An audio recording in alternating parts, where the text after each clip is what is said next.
విఘ్నేశ్వరుణ్ణి స్మరించినంత మాత్రము చేత విఘ్నము తొలగిపోతుంది. విఘ్నము అంటే పరమ ప్రమాదకరమైనది. అది కార్యహంతి, అంటే ఇక కార్యము జరగకుండా చేసేస్తుంది. ఏదో కష్టపడితే కార్యం జరగడం కాదు, అసలు ఇక ఆ కార్యం జరగదు, అర్ధంతరంగా ఆగిపోతుంది. అట్లా కార్యం ఆగిపోయింది అంటే విఘ్నేశ్వరుని యొక్క అనుగ్రహం లేదు అని గుర్తు.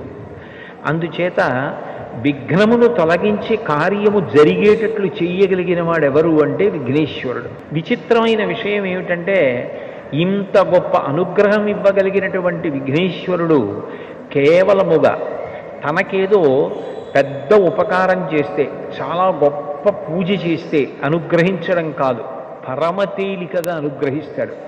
ఎంత తేలికగా అనుగ్రహిస్తాడు అంటే 4 గరికపోచలు తీసుకొచ్చి ఆయన పాదముల మీద సమర్పించినంత మాత్రం